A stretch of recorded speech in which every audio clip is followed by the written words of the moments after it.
She was about to lose everything, until a human changed her fate. She was nothing but a prisoner, locked in chains, waiting for the end. But the moment a wounded human soldier stepped into her cage, everything changed. This isn't just another sci-fi story, it's about survival, sacrifice, and the power of compassion in the darkest of places. Let me tell you the story of how a single human changed her fate. Don't forget to subscribe to the channel. Like the video and comment your thoughts about it at the end. The room was always cold. Not the kind of cold that bit sharply at the skin, but the kind that seeped quietly into the bones and lingered there, heavy and dull. The walls hummed faintly with power, a rhythm that had long since replaced her heartbeat. No windows, no clocks, nothing to mark the days except the shift of lights above, bright white during the working hours of her captors, pale blue during their rest. The alien girl, though she no longer thought of herself as such, sat on the narrow slab of metal that served as her bed. Her knees were drawn up, arms wrapped around them. Her skin, once vibrant and smooth like a polished stone, had faded. It still shimmered faintly, a deep blue-black like a starless sky, but there was no pride in it anymore. Her hair, silver as frozen rivers, hung uncombed around her face. Once, she had been a daughter of a proud people. Now she was just a specimen. The air tasted metallic, recycled endlessly through the vents. Each breath carried the sterile sting of disinfectant. The only sound was the steady drone of the energy field that bound her wrists and ankles. It didn't hurt, not unless she tried to resist. She had tried once, long ago, when fire still lived in her chest. The punishment had left scars down her arms, faint but permanent. She never tried again. She lifted her head slowly, eyes tracing the ceiling. The lights pulsed gently, a reminder that the cycle was nearing its end. When they shifted again, her captors would come. They always came. Her captors. They were not monsters in the way stories often told. Not raging beasts with claws and teeth. No, they were worse. They were calm, precise, calculated. Their eyes were pale and unblinking, their hands steady as they strapped her to tables, their voices level as they spoke to each other in tones she could never understand. There was no hatred in them. No emotion at all. And in that lack of cruelty, there was a deeper cruelty still. They did not torment her because they enjoyed it. They tormented her because it was efficient. To them, she was not alive in the way they were. She was material. She closed her eyes. Memories surfaced without permission. The laughter of her little brother as he chased lights through the trees of their homeworld. The warmth of her mother's hand pressing bread into hers, still hot from the fire. The sound of the twin moons rising together, their glow spilling across the waters. She clenched her fists. It had been so long. So long since she had felt the wind, since she had tasted anything other than tasteless paste they fed her through tubes. So long since she had been touched with kindness. Her people were gone. She knew that. The station where she was kept had been a battlefield once. She remembered the fire in the skies, the screaming of ships breaking apart, the ground trembling as her city burned. They had fought, oh yes, they had fought bravely. But bravery had not been enough. She had been captured during the fall. She remembered running, dragging her brother by the hand, searching for shelter. Soldiers had screamed for them to hide, to get away. Then the sky had torn open and the world had ended. Her brother's hand had slipped from hers in the chaos. She never saw him again. The girl pressed her palms to her face, forcing the tears back. She had cried too many times. Tears did nothing. Tears changed nothing. What frightened her most was not what her captors did to her body. She could endure pain. She had endured worse. What frightened her was what they were doing to her spirit. Every day, they chipped away a little more. Every day, the fire burned weaker. And now, she was afraid there was almost nothing left. She had begun to whisper things she never would have dared before. Words like, maybe it would be easier to stop fighting. Words like, maybe this is all I will ever be. A sound drew her from her thoughts, the hiss of the door outside her cell. She stiffened, shoulders rising. The lights shifted to white. It was time again. Two of them entered. Tall, thin, with skin like ash and eyes like glass. They moved with perfect rhythm, not a wasted motion between them. One carried a slate of tools, the other a restraint collar. Neither looked at her as if she were a person. Neither acknowledged her fear. She wanted to scream. To fight. To claw at them. But her wrists burned with the faint hum of the energy bands. She had no strength left. Instead, she bowed her head and let them approach. The collar clicked around her throat. Cold. Heavy. A chain that buzzed faintly with electricity. They guided her out, through sterile corridors lined with silver light. She passed other doors. Sometimes she thought she heard voices behind them, muffled cries of others like her. Sometimes she wondered if she only imagined it. The chamber they brought her to was familiar. A chair in the center.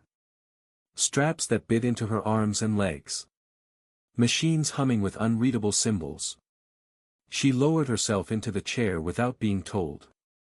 Resistance only made the pain worse. The straps tightened. The lights above dimmed.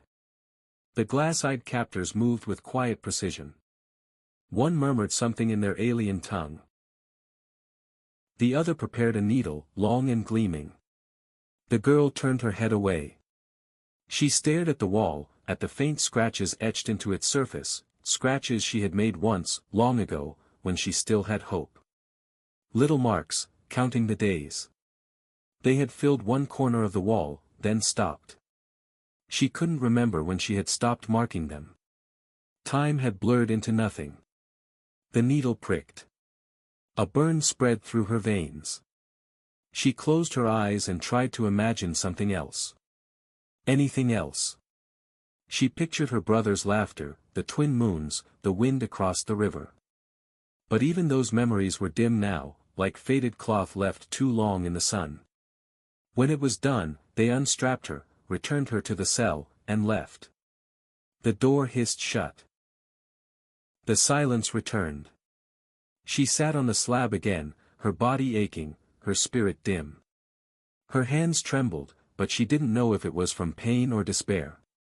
She pressed them together, whispered words to herself. Words her mother had once taught her, the light is always there, even when we cannot see it. But even as she whispered, she no longer believed. Hours, or maybe days, passed. Time was meaningless here. The cold never left. The silence never lifted. She lay down, eyes open, staring at the ceiling. For the first time, she thought, maybe it will never change. Maybe this is all there is. Maybe this is how I will die. And then, on that thought, the world shook. The walls groaned.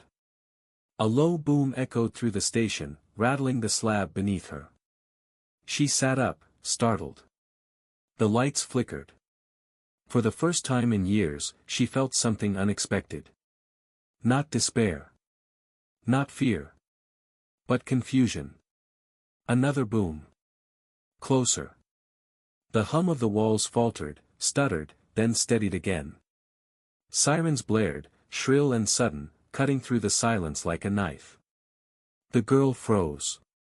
She had never heard these alarms before, not once in all her years of captivity. She pressed her back to the wall, eyes darting to the door. Something was happening.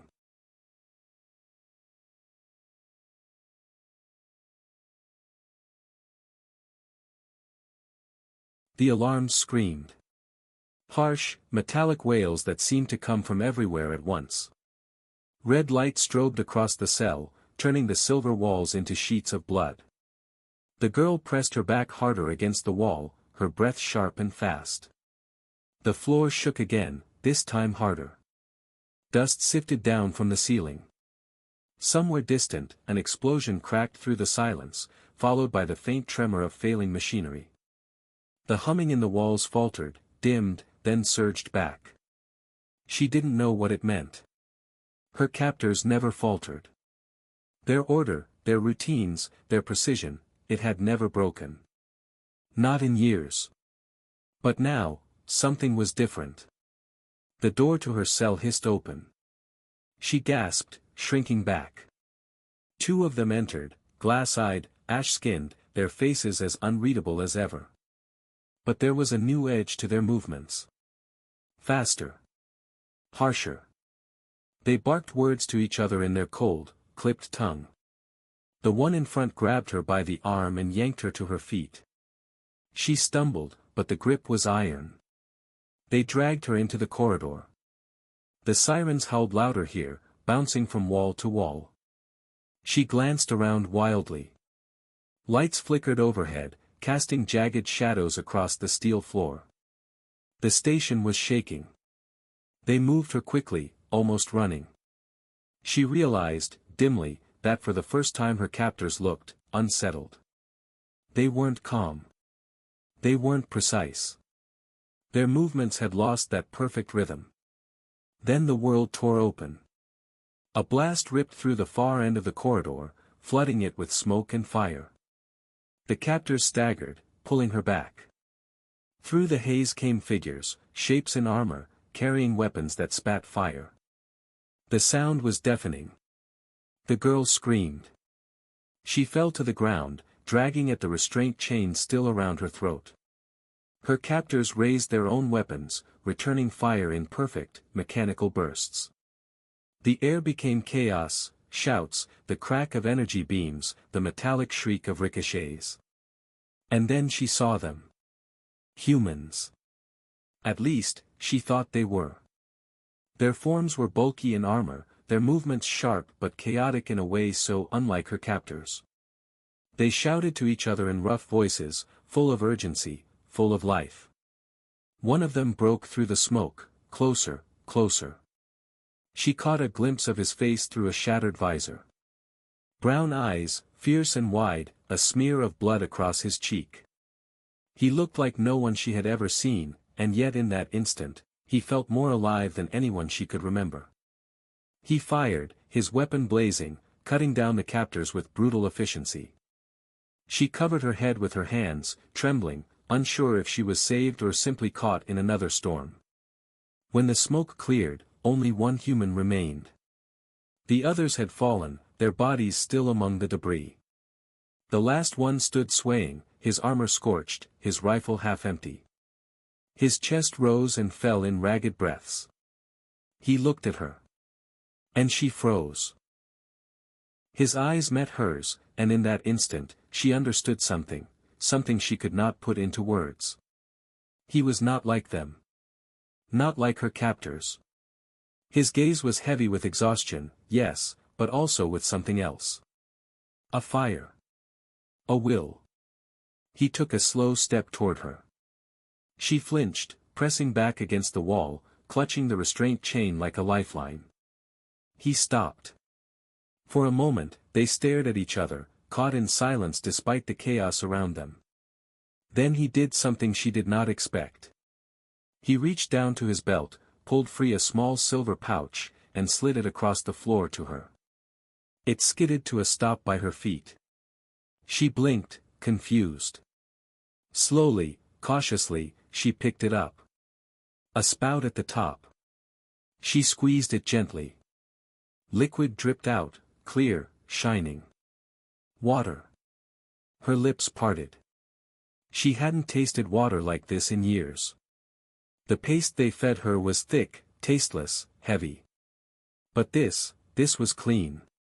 Simple. Life itself. Her hands shook as she brought it to her lips. The first sip was like fire and ice all at once, flooding her throat, rushing through her body. Tears welled unbidden in her eyes. She looked up at him again. He hadn't moved closer. He only watched, waiting. Her voice came out cracked, fragile. "Why, help me." He frowned, tilting his head. He didn't understand her words. But after a long pause, he spoke anyway. His voice was hoarse, deep, roughened by battle. Because no one deserves to be left in a cage. She didn't understand the words. But somehow, she felt their meaning. Another explosion rocked the station. He turned, raising his rifle. The weapon clicked, empty. He cursed, a short sharp sound she couldn't know but somehow understood. With quick motions, he reloaded with his last magazine, then glanced back at her. He pointed down the corridor, toward the chaos, then back at her, then at himself. A simple gesture. Come with me. Her heart pounded. She shook her head. She couldn't. She wasn't strong enough. She hadn't walked freely in years. And what if he was just another captor in a different form? What if this was another trick? But then the sirens wailed again. Footsteps thundered in the distance, her captors, regrouping, coming closer. If she stayed, she knew what awaited her. The cage. The chair. The needle. Again and again, until nothing of her remained. Her body trembled. Her throat tightened. She looked at him one last time. His face was bloodied, his armor cracked, but his eyes still burned. Not with coldness, not with calculation, but with something fierce and alive. And she made her choice. She staggered to her feet. The chain around her throat clinked as she moved.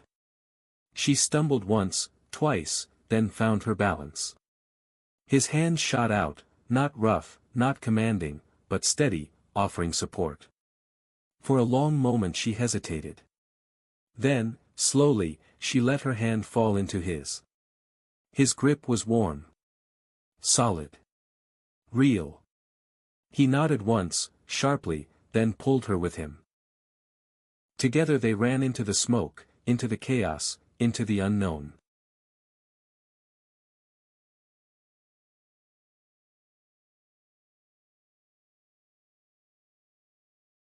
The corridor stretched before them like a hollow vein of steel, lit in stuttering flashes by the failing lights. Each flicker cast jagged shadows across the walls, turning every pipe, every bolt, every smear of smoke into something alive and watching. The girl stumbled after him, her legs weak from years of confinement. The chain at her throat rattled faintly with each hurried step. The human soldier moved quickly despite his wounds. His armor was cracked, scorched, one shoulder plate barely clinging to its straps, yet his stride carried purpose. He didn't look back often, but when he did, his eyes searched her face, checking, always checking, as though to make sure she hadn't fallen behind. Her breath came ragged, harsh in her ears. She had not run in years. Each step sent shocks of pain through her calves and thighs. Her lungs burned. She wanted to collapse, to sink to the floor and let the chaos swallow her. But each time her pace faltered, he slowed just enough to pull her forward again. They ducked into an alcove as another tremor shook the station. He pressed his back to the wall, weapon ready, his chest rising and falling with measured breaths. She crouched low beside him, hugging her knees, her body trembling. For a moment, there was only the echo of sirens and the distant thrum of battle. She risked a glance at him. His face was dirty, smeared with ash and streaks of dried blood. His lips were pressed tight, his jaw clenched, but his eyes were alive.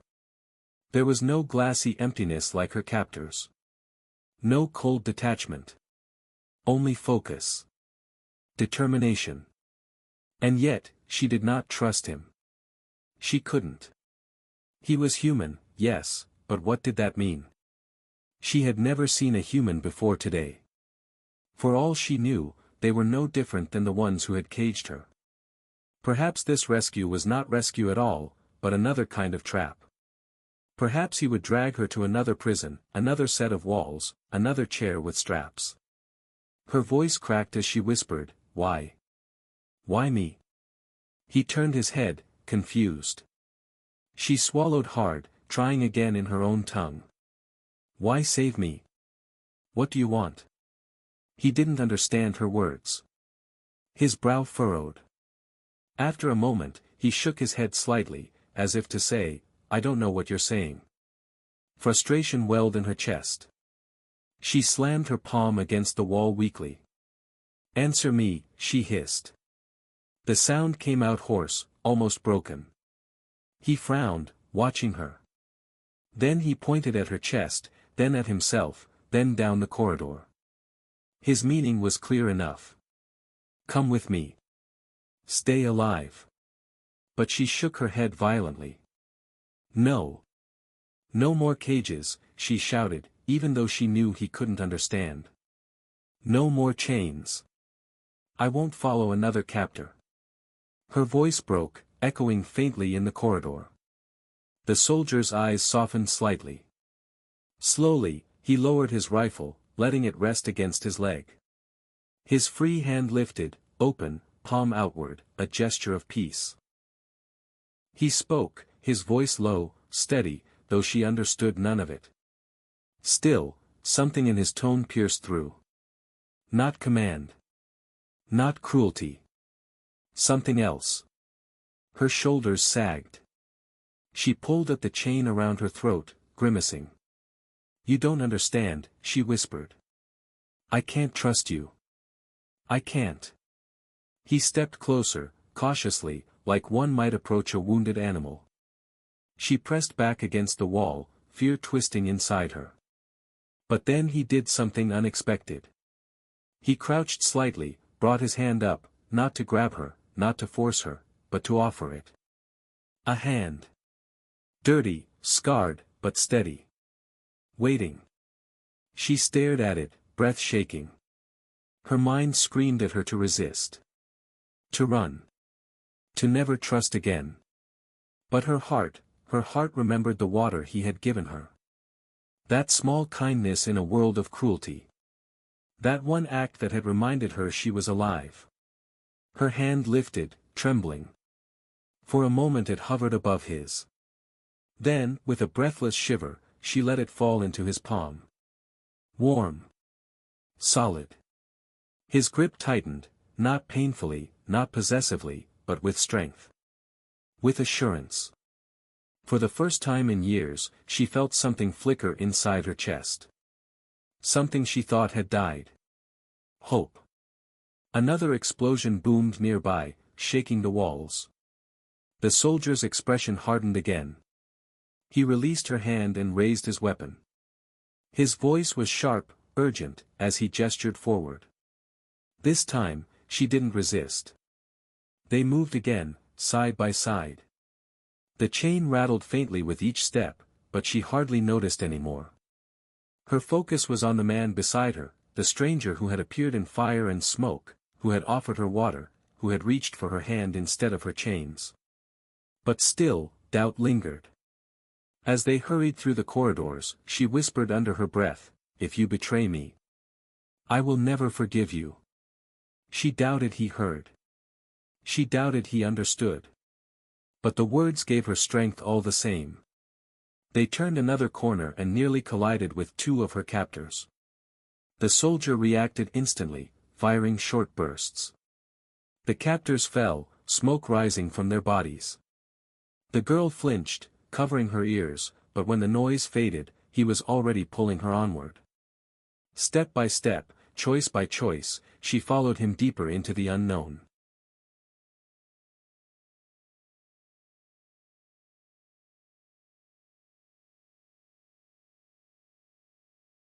The corridor stretched like a throat of iron, choked with smoke and strobing light. Somewhere deep within the station, another explosion thundered, shaking the floor beneath their feet. Pipes hissed, sparks rained from broken panels, and the whole place groaned like a wounded beast. The human soldier moved quickly, weapon raised, scanning every corner. His armor clinked faintly with each step, his breath loud through cracked lips. The alien girl stumbled behind him, her bare feet slapping the steel floor, the restraint chain around her throat dragging faintly. Her lungs burned with each breath. Every few steps, he glanced back at her. A short nod, a gesture to keep close. She tried. Her legs trembled, weak from years of captivity, but she forced them forward. Every time she wanted to collapse, she saw the fire in his eyes, and it pushed her on.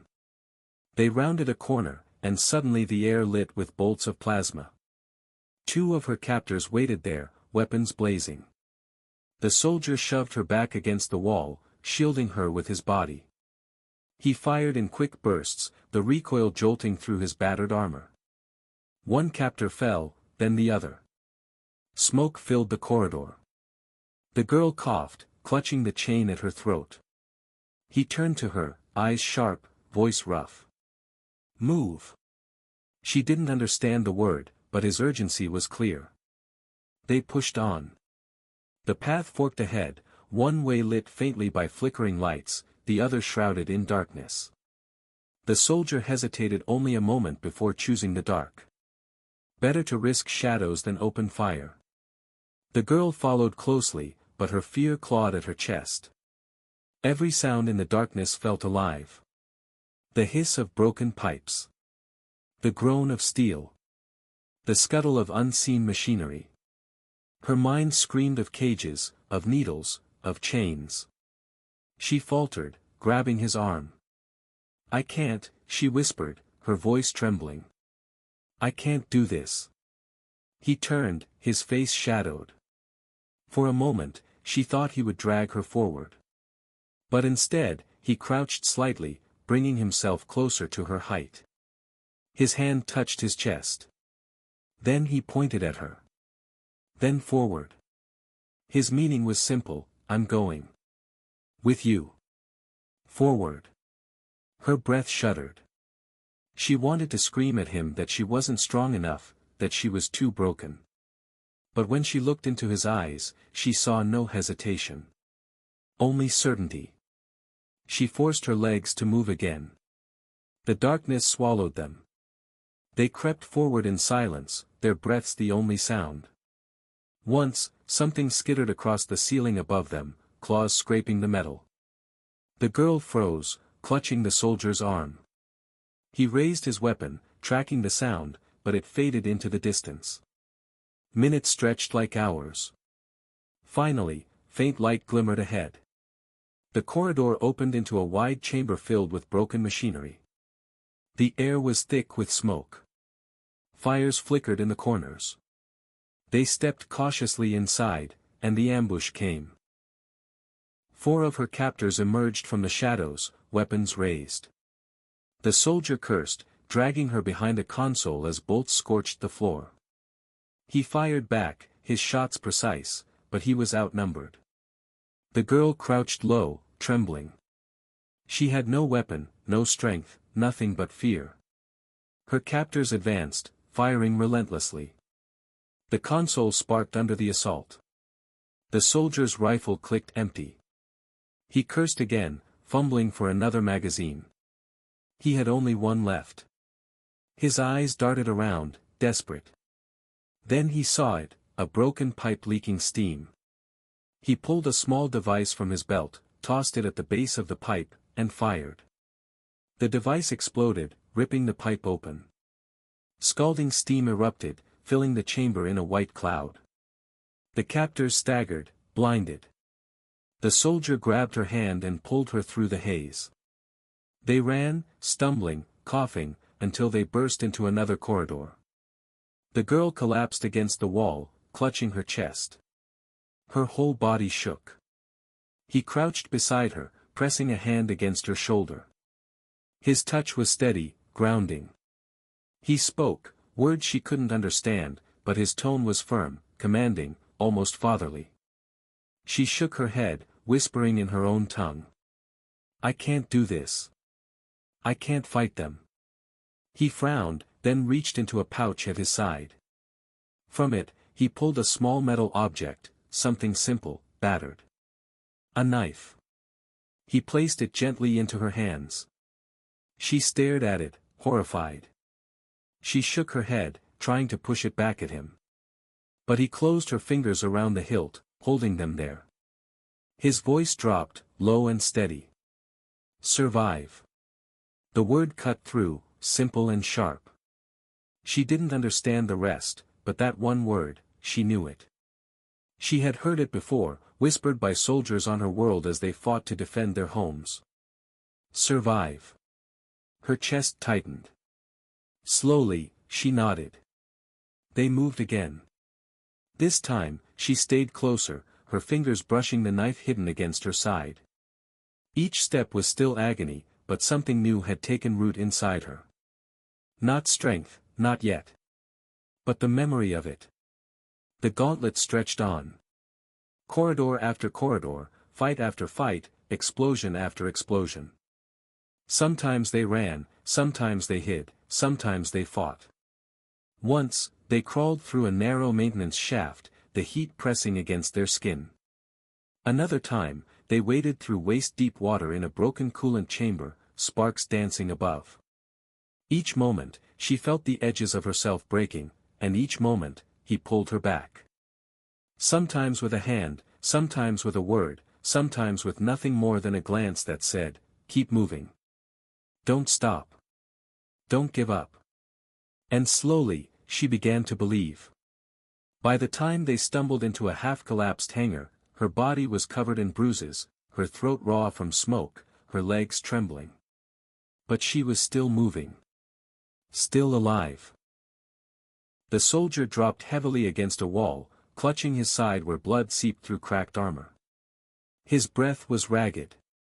He looked at her, his eyes tired but still burning. She sank beside him, clutching the knife, her chest rising and falling in sharp gasps. She turned her head, meeting his gaze. And for the first time, she whispered the word back to him. Survive. His lips curled into the faintest, bloodied smile.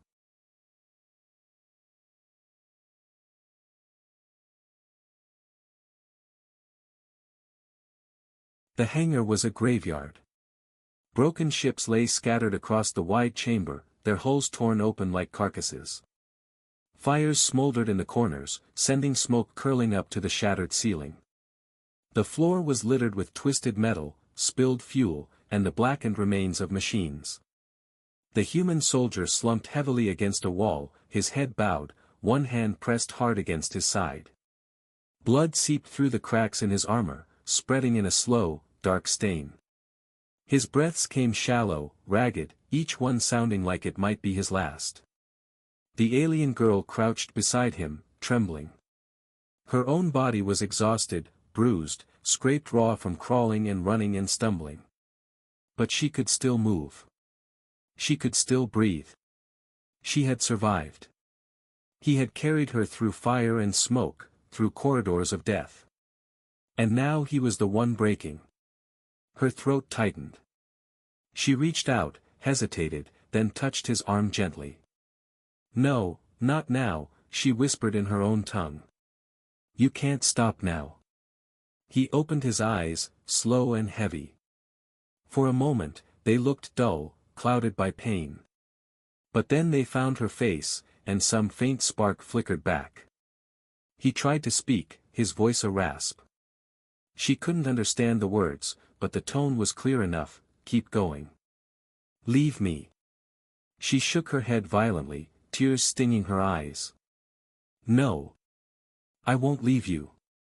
I can't." He coughed, blood flecking his lips. He tried to push her away weakly, but she grabbed his hand and held it tight against her chest. "No more cages," she whispered fiercely. "Not for me. Not for you." He stilled. His breath trembled, but he didn't try to push her away again. His gaze softened, heavy with something she had no words for. For the first time, she realized how human he was. Not unstoppable. Not unbreakable. Just flesh and blood, scarred and tired, fighting even when the fight was too much. Her captors had always seemed immortal, perfect, mechanical, without weakness. But this man, he was bleeding. Failing. Dying. And yet he had risked everything to drag her from her cage. Her chest ached. A knot of fear and guilt twisted inside her. She had leaned on his strength every step, but now, if he was to live, she would have to find her own. She looked around the hangar desperately. A shattered shuttle leaned against the far wall, its hull broken open. The interior glimmered faintly with power lights, still alive. If she could get him there, maybe there was hope. She turned back to him, cupping his cheek with her hand. His skin was hot, fevered, streaked with ash. His eyes closed for a moment, then opened again, focusing on her. She spoke softly, knowing he could not understand. "You saved me. Now I'll save you." With trembling arms, she pulled at him, trying to lift. He was heavy, his armor weighing him down, but she refused to stop. Slowly, painfully, she dragged him across the floor toward the broken shuttle. Each step was agony. Her muscles screamed, her lungs burned, but she kept moving. His blood smeared across the floor in their wake. She whispered to herself with every step, "Survive. Survive. Survive." By the time they reached the shuttle, her arms were shaking violently. She collapsed beside him, gasping for air. But she had done it. The shuttle's interior was dim, lit only by flickering emergency lights. Panels sparked. The smell of burned circuits hung thick. But there, tucked in the corner, a small medical kit. She scrambled toward it, ripping it open.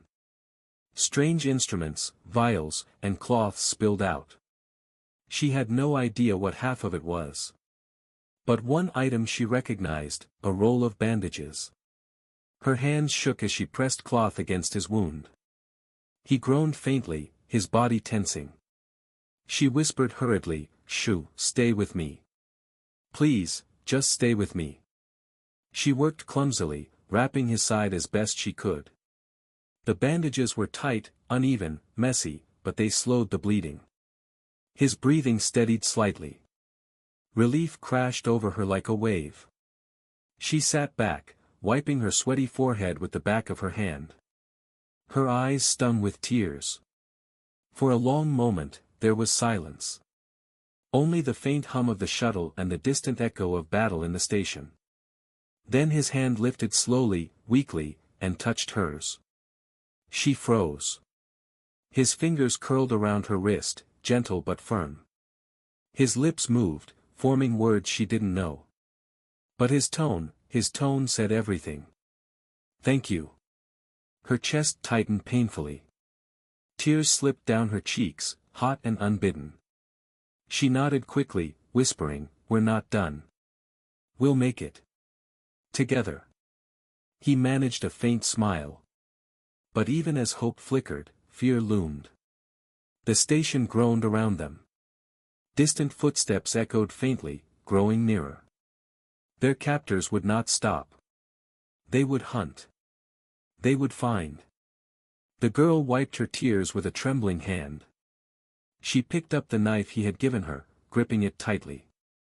Her reflection glimmered faintly in the dull blade, eyes wide, face gaunt, chains still around her throat. For the first time in years, she didn't see a prisoner. She saw someone ready to fight. She looked back at him, at the man who had given her that strength. He was fading, but alive. And as long as he was alive, she would fight. She leaned close, pressing her forehead gently against his. Her voice was steady, even as her heart pounded. "No more cages." His eyes closed, a faint smile still lingering. His breathing slowed, but it did not stop. The footsteps grew louder. The battle was not over. But the girl no longer felt like a victim. She felt something different, something new. A survivor. And she would fight like one.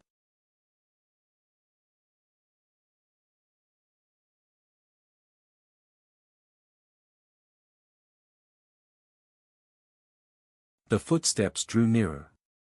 Heavy, metallic. The sound of armored boots clanging against steel. Her captors were coming. The girl's chest tightened, but this time, fear did not paralyze her. It sharpened her. Every instinct screamed at her to hide, to curl into the smallest shape possible and pray they passed by. But another voice, stronger, steadier, rose inside her. If they find him, he dies. If they find you, it was all for nothing. You can't hide anymore. Her fingers clenched around the knife. Beside her, the human soldier stirred weakly. His hand shifted against the bandages, his breath ragged but alive. He tried to push himself up, but his body failed. His lips moved in broken words she couldn't understand, but his meaning was clear: run. Leave me. Save yourself. She shook her head, fierce, whispering, no. Not without you. Never. The footsteps stopped outside the broken shuttle. Shadows loomed in the doorway. The girl's heart hammered. She pressed herself low against the wall, clutching the knife so tightly her knuckles ached. Through the broken hull, she saw 3 of them, her captors, sweeping the hangar with weapons raised. Their helmets gleamed in the firelight, their movements precise, merciless. She glanced at the soldier. His eyes were open, watching her. His gaze was heavy with warning, but also with trust. He wasn't strong enough to fight. But he believed she could. Her breath shuddered. Her hands trembled. She mouthed the word he had given her, the word that had become her anchor. Survive. The first captor stepped into the shuttle. His weapon tracked the shadows, his head turning. He passed within arm's reach of her hiding place. The girl's body moved before her mind caught up. She lunged, knife flashing. The blade slipped under his helmet seam. Warmth splattered across her hand. The captor convulsed, dropping with a heavy crash. For a heartbeat, she froze, staring at the body. Her whole body shook violently. She had never killed before. The weight of it threatened to crush her. Then the second captor shouted, weapon swinging toward her. She dove behind a console as plasma bolts scorched the walls. The soldier, with what little strength he had left, raised his rifle and fired a single, staggering shot. The bolt struck the second captor's arm, spinning him sideways. The girl surged forward, driving the knife into his chest. His weapon clattered to the ground as he collapsed. The third captor roared, charging. The girl barely had time to roll aside as his blade carved into the floor where she had crouched. She scrambled up, knife ready, but he was bigger, stronger, armored. He struck her with the back of his hand, sending her sprawling. Her head cracked against the wall, stars bursting in her vision. The knife slipped from her grip. The captor loomed above her, weapon raised for the killing blow. No. The shout tore from her throat, raw and desperate. She rolled aside just as the blade came down, sparks flying from the steel floor. Her hand closed around something hard, the fallen plasma rifle of the soldier. Her fingers fumbled, clumsy, but she lifted it. The captor turned, raising his own weapon. She pulled the trigger. The rifle kicked against her shoulder, the blast searing through the captor's chest. He staggered, armor glowing, then collapsed with a metallic groan. Silence. Her breath came in ragged gasps. The rifle trembled in her hands. Around her lay the bodies of her captors. For the first time, it was not the soldier who had saved her. It was her. Slowly, shakily, she lowered the weapon. The soldier lay slumped against the wall, watching her with wide, tired eyes. His lips curved faintly, a look of pride flickering across his bloodied face. She dropped the rifle and crawled back to him, tears blurring her vision. I did it, she whispered, even though he couldn't understand the words. I fought. I survived. His hand lifted weakly, brushing against her cheek. His touch was warm, grounding, even as his strength faded. The station groaned violently. Somewhere above, metal screeched, collapsing. Flames spread through the hangar. They didn't have long. She glanced at the shuttle's controls. Damaged, sparking, but not dead. Power still flickered across the console. Her heart pounded. She had never flown, never even touched a ship's controls. But what choice did she have? She turned back to him. "I'll get us out. I promise." He didn't answer, but his eyes stayed locked on her, steady, trusting. With trembling hands, she dragged him into the pilot's seat. Then she slid into the co-pilot's chair, staring at the mess of buttons and levers. Her throat tightened. "Survive," she whispered again. She pressed the ignition. The shuttle sputtered, coughed, then roared weakly to life. The whole frame shuddered, smoke belching from broken vents. Warning lights screamed across the console. The hangar doors were half closed, jammed from damage. She swallowed hard, hands shaking on the controls. She had one chance. She gritted her teeth, pushed the throttle forward. The shuttle lurched, skidding across the hangar floor before lifting clumsily into the air. Sparks rained as metal scraped against the roof. The soldier groaned faintly, clutching his side. His hand gripped the console, steadying himself. He muttered something under his breath, soft, almost like encouragement. She steered toward the narrow gap in the hangar doors. Alarms blared. Flames licked the shuttle's wings. The engines screamed. "Closer. Closer." She whispered to herself with every breath. No cages. No chains. No more fear. The shuttle burst through the gap just as the hangar collapsed behind them. Fire and debris swallowed the station, but they were already streaking into the stars. The girl slumped against the seat, her body shaking. Her chest heaved with sobs, half terror, half relief. She had done it. They were free. Beside her, the soldier leaned back, eyes closed, but alive. His chest rose and fell, steady. She reached over, grasping his hand tightly. Her voice was soft, trembling, but full of something new. Together. The stars stretched out before them, endless, vast, unknown. She didn't know where they would go, what awaited them, or if safety even existed. But for the first time in years, she wasn't afraid. Because she was no longer a prisoner. She was a survivor. And she had someone to survive for.